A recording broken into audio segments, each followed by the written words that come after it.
morning, good afternoon, good evening, wherever you are. I hope you are doing amazing.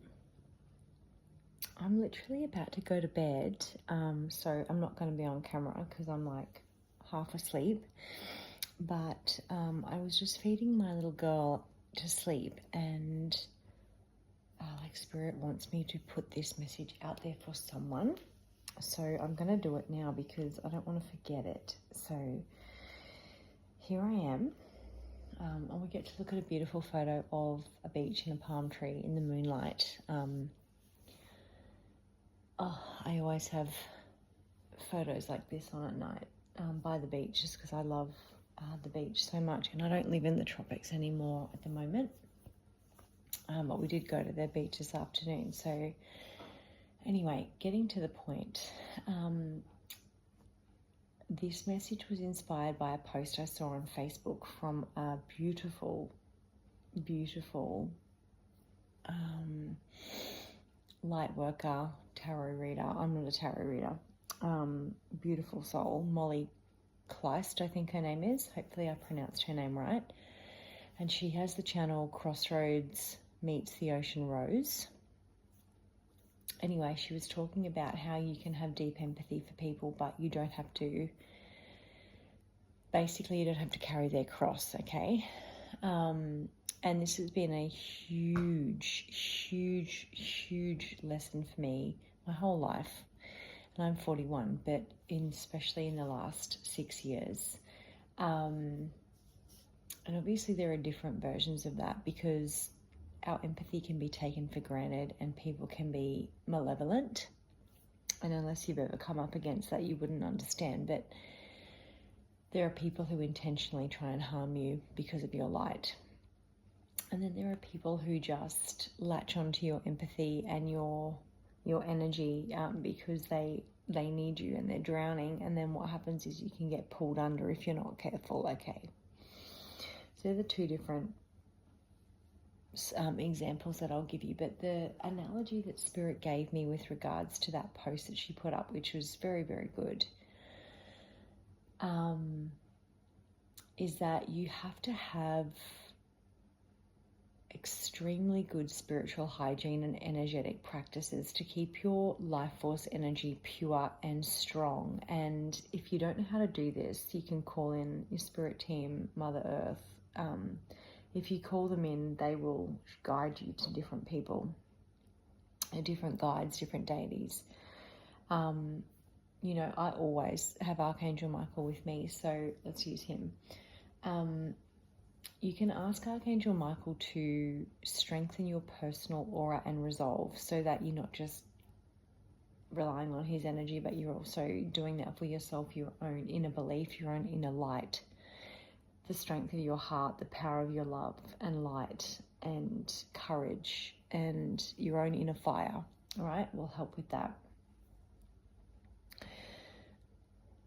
All of the practices and all of that are good, but also making better choices and cutting people off when you need to and when you are shown to is critical, all right, even if you love them.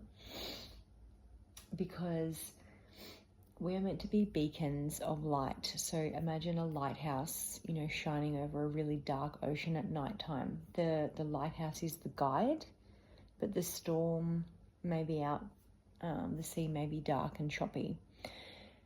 If you don't learn how to be in your own energy and you are debilitated by other people's energy, and I don't say this lightly because it's happened to me for years, you will be overwhelmed and swept up in their emotions, thoughts, like especially if you're clairsentient or claircognizance, when you can feel and sense other people's energy and you just have this knowing, it will overtake you if you are not in your own personal energetic bubble, stance, strength, right?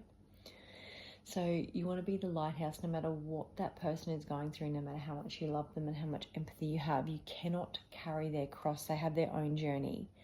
If you try and do this, you will be pulled into the dark sea, right? And you will lose all of the healing work and the footing that you've done. You are here to inspire and to shine brightly, to encourage people to rise up, and find their own inner light. Not only that, you cannot do it for them. Like you cannot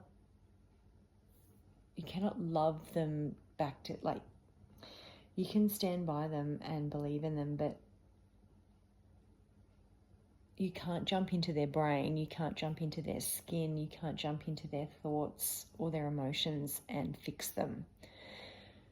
No matter what you think, you cannot do that. So you're wasting your time trying to do that, and you will only end up detouring off your path and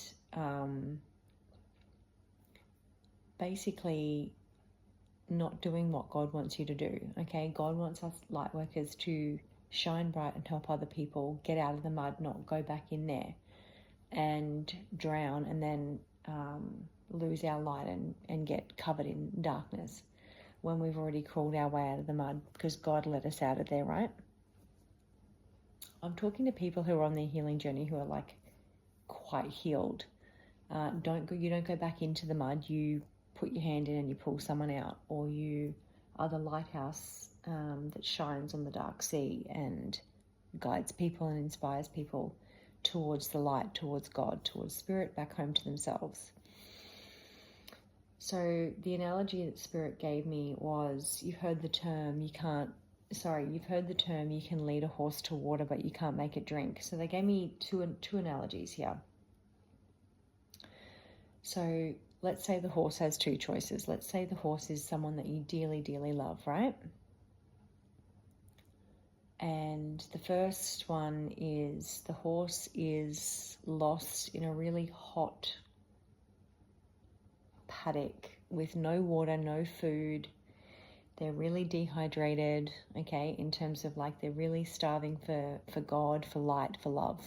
That's the analogy they're giving me. And you come along and you help guide them to water, right? So you guide them back home to themselves. You help guide them to God. You help guide them when they're feeling lost or down. You support them. You walk with them like Jesus would walk with us, and you walk them down to where you know the water is, right? Because you know where the river is. Let's say you know where the river is and they don't, and they're like wandering aimlessly. So the horse has two choices. The horse, being the person you love, can either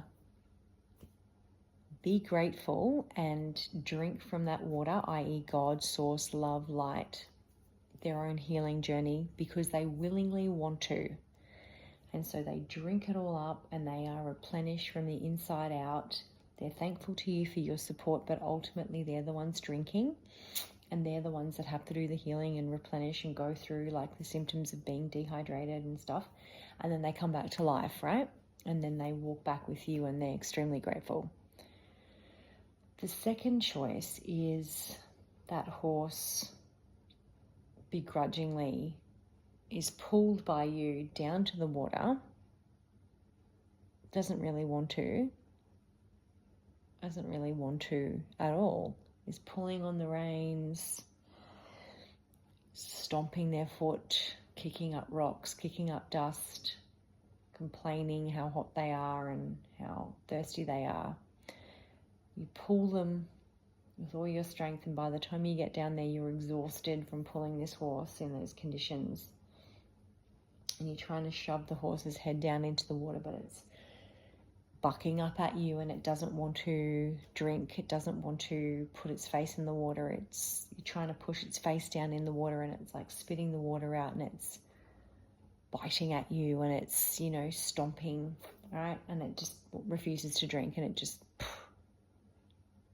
grunts at you or neighs at you or whatever they do. You feel depleted, depressed, exhausted, and you feel helpless, okay? Because that horse doesn't want to help itself. It doesn't want to be grateful for the hand that you're offering, and it doesn't want to reach out to God, and it doesn't want to look within and make the changes necessary to help themselves. You have to be discerning enough, and you have to pray to God, to your angels, to your spirit team or whatever. You have to be close enough yourself to understand the difference and stop trying to force You can pray for people, you can love people, but you cannot take their journey for them and bear their cross. It's not your job, it's not your responsibility, it's not your journey. We all have our own journeys. Also, doing that would rob them of their own chance to go through what they need to go through and then rise or not. But it's their choice and their free will choice. They have angels, they have God, they have whatever they believe in, or whether they do or don't, right? God is still here to support all of us no matter what.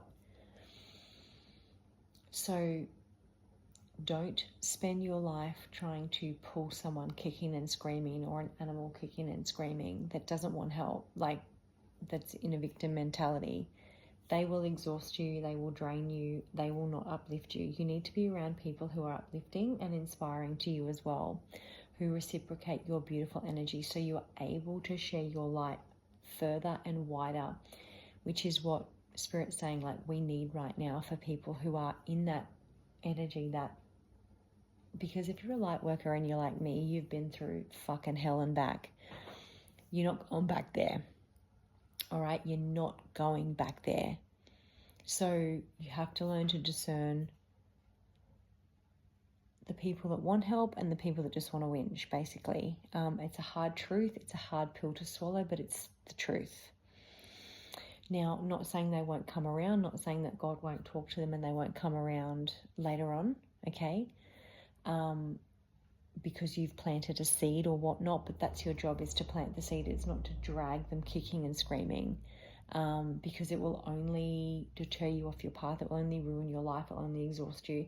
Take it from me, I promise you, you can do much more by staying high vibrational at a distance and just inspiring people, whether they want to admit it or not, or want to take it on or not.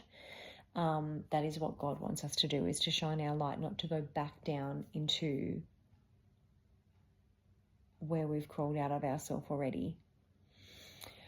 So I just want to say that, yeah, it's we all have our own lessons, and often we have very, very difficult lessons because we are here to help people, and that's a beautiful thing, and empathy is a beautiful thing, but there are darker forces that will use that empathy against you and try and take you down. So be very, very careful. This isn't to scare anybody. If you just pray about it, you'll be shown, okay, by your team, by God, by your angels, Archangel Michael. You only need pray and ask, and you'll be shown for yourself, because, as I said, we all have different journeys and we all encounter different situations and people. So,